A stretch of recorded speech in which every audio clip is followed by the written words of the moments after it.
በዓለም ላይ ካሉት ከ8 ቢሊዮን በላይ ሰዎች ውስጥ የ1 ሚሊዮን ዶላርና ከዚያ በላይ ሀብት ያላቸው ሰዎች ቁጥር 1% ብቻ እንደሆነ ያውቃሉ?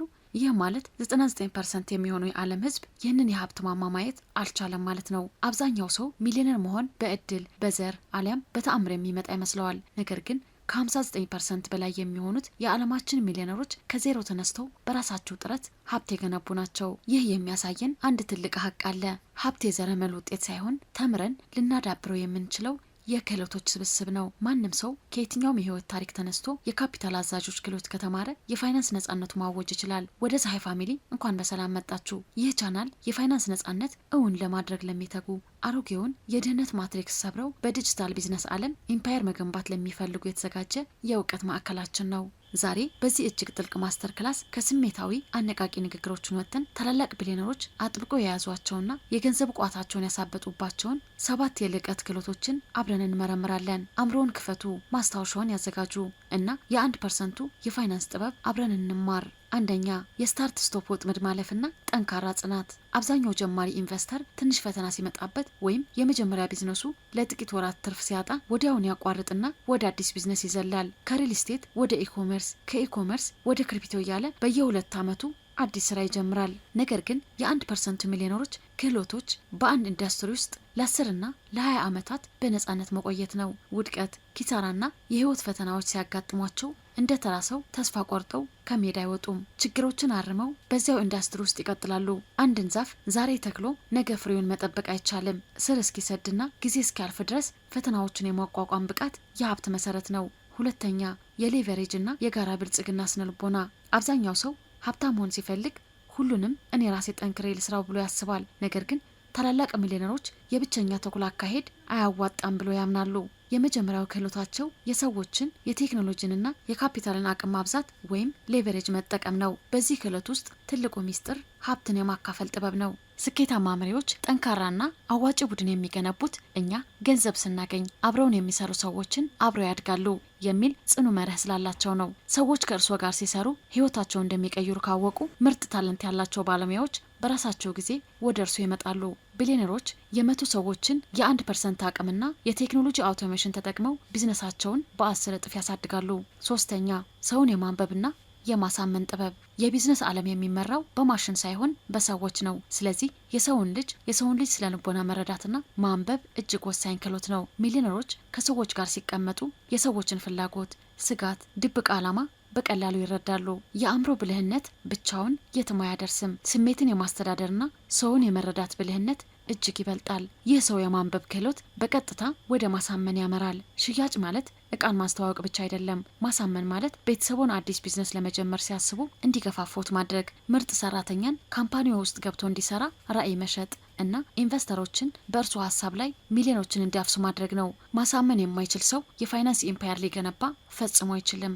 አራተኛ፣ ርህራሄ የሌለው የጊዜና የኢነርጂ አስተዳደር። ሀብት ለመገንባት በቀን 8 ሰዓት መስራት በቂ አይደለም። ታላላቅ ቱጃሮች አንዳንዴ በቀን እስከ 12 እና 14 ሰዓት ድረስ ይሰራሉ። ነገር ግን ይህንን ለማድረግ እጅግ ከፍተኛ የሆነ አእምሯዊና አካላዊ ጉልበት ያስፈልጋል። ስለዚህ አራተኛው ክህሎታቸው ኢነርጂን ማስተዳደር ነው። ሰውን ከሚጎዱ እንደ አልኮል ወይም አላስፈላጊ ልማዶች ይቆጠባሉ። ከዚህም ባለፈ ጊዜያቸውን እንደ ካፒታል ነው የሚያዩት። 144 ሰዓት የሚፈጅ የቴሌቪዥን ተከታታይ ፊልም በማየት አሊያም በሶሻል ሚዲያ ላይ ዝም ብሎ በማሸብለል ጊዜያቸውን አያቃጥሉም። ትኩረታቸው ወደ ራዕያቸው ብቻ ስለሆነ ለ90% አላስፈላጊ ጥያቄዎችና ድግሶች አይሆንም በማለት አእምሯቸውንና ጊዜያቸውን ይጠብቃሉ።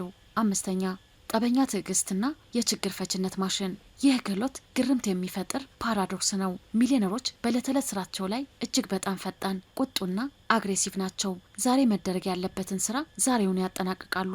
ዘወትር ዘራቸውን ይዘራሉ። ነገር ግን የዚያን ስራ ውጤትና ትርፍ ለመሰብሰብ በሚመጣበት ጊዜ ደግሞ እጅግ በጣም ትዕግስተኛ ናቸው። ዛሬ 100 ደንበኛ ስላነጋገርኩ ነገ ሚሊዮነር መሆን አለብኝ አይሉም። በየቀኑ አግሬሲቭ ሆነው ዘራቸውን እየዘሩ ገበያው ጊዜውን ጠብቆ ትርፉን ይዞ እስኪመጣ በትዕግስት ይጠብቃሉ። ከዚህም ጋር አያይዞ ችግሮችን እንደ እንቅፋት ሳይሆን እንደ የሂሳብ ቀመር አድርገው በስርዓት የመፍታት ልዩ ክህሎት አላቸው። ስድስተኛ፣ ትክክለኛ ተቀናቃኝና የኔትወርክ መምረጥ። ትክክለኛ ተቀናቃኝና ኔትወርክ መምረጥ። ስኬት የብቻ ጉዞ አይደለም። አካባቢው ላይ ያሉ 5 ሰዎች አማካኝ ውጤት የእርስዎ ውጤት ነው። ሚሊዮነሮች ዓላማ የሌላቸውና ህልማቸውን የሚያጣጥሉ ሰዎች አካባቢያቸው ላይ እንዲደርሱ ፈጽሞ አይፈቅዱም። ከዚህም በላይ የካፒታል አዛዦች ራሳቸውን ከፍ ለማድረግ ጠንካራ ተቀናቃኝ ይመርጣሉ። ካጎቴ ወይም ከሰነፉ ጓደኛ የተሻለ ገቢ ያለኝ ብለው ራሳቸውን አያታልሉም። ይልቁንም እነሱ እንቅልፍ የሚነሳ ከእነሱ እጅግ የላቀና ጠንካራ የሆነ ተፎካካሪ ካምፓኒ ወይም ግለሰብ አርአያ አድርገው በመውሰድ እሱን ለማሸነፍ ከፍተኛ የውድድር ስሜት ራሳቸውን ያሳድጋሉ። 7ኛ ያልጠገበ የጀማሪ አእምሮ። ይህ 7ኛውና እጅግ ወሳኙ ክህሎት ነው። አብዛኛው ሰው ትንሽ ስኬት ወይም የተወሰነ ዶላር ማግኘት ሲጀምር ሁሉንም አውቀዋለሁ በማለት መማር ያቆማል፣ ኢጎ ያብጣል። ነገር ግን እውነተኛ የፋይናንስ ነጻነት ላይ የደረሱ ሰዎች የቱንም ያክል ሚሊዮን ዶላር ቢያተርፉ ሁልጊዜ እንደ ጀማሪ ነው የሚያስቡት። እንዴት ይህንን ሲስተም ማሻሻል እችላለሁ? አዲሱ የኤአይ ቴክኖሎጂ ምንድን ነው? ከትናንትናው ሪከርዴ እንዴት ልብለጥ እያሉ ዘወትር ራሳቸውን በማንበብ በኮርሶችና በኔትወርኪንግ ያሳድጋሉ። መማር ያቆመ ቢዝነስ ሞቱን አይቀርም። የፀሐይ ፋሚሊ እነዚህ 7 የልህቀት ክህሎቶች በማንበብ ወይንም ቪዲዮ በማየት ብቻ ወደ ህይወቱ አይመጡም። እውቀት ወደ ኃይል የሚቀየረው ዛሬውኑ ወደ ተግባር ሲቀየር ብቻ ነው።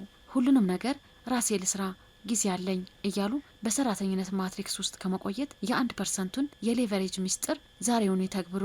እርስዎ ጊዜውንና ጉልበቱን ሳያቃጥሉ የራስዎን ዲጂታል ኢምፓየር መገንባት ከፈለጉ ፀሐዮች መፍትሄውን ይዘውለት መጥተናል። ሙሉ በሙሉ በእኛ የልዩ ባለሙያዎች ቡድን የሚተዳደር አውቶሜትድ የሆኑ የኢትሳይ ወይም የድሮፕ ሾፒንግ ስቶር ዲዛይን አድርገን ምርት መርጠንና ማርኬቲንጉን አጠቃለን እንሰጦታለን። አሊያም የፋይናንስ ገበያውን በአግሬሲቭ ትዕግስት ለማንበብና ዶላር ለማተም የዴይ ትሬዲንግ ኮርሳችንን በ50% ቅናሽ ወስደው ትሬዲንግ ኮሚኒቲያችንን መቀላቀል ይችላሉ።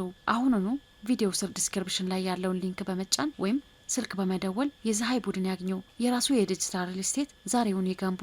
ለፀሐይ ፋሚሊ ያዘጋጀ ነው የዛሬው ጥያቄ ይህ ነው። ከእነዚህ 7 የሚሊዮነር ክህሎቶች ውስጥ አሁን ላይ የእርስዎ ትልቁ ጥንካሬ የትኛው ነው? የትኛውንስ ደግሞ ከዛሬ ጀምሮ ለማሻሻል ወስነዋል? ሀሳቡን ከታች ኮሜንት ላይ ያጋሩን። አዳዲስ የቢዝነስ ስትራቴጂዎችን፣ የፋይናንስ ጥበብንና የስኬታማ ሰዎችን የህይወት መርህ ሁሌም ለማግኘት የፀሐይ ቻናላችንን አሁኑን ሰብስክራይብ በማድረግ የዶል ምልክቷን ይጫኑ። ልማዱን ያሻሽሉ፣ ስትራቴጂውን ይቀይሩ እና የፋይናንስ ኤምፓየሩ ይገንቡ። ፀሐዮች ነን፣ አብረን እንደግ።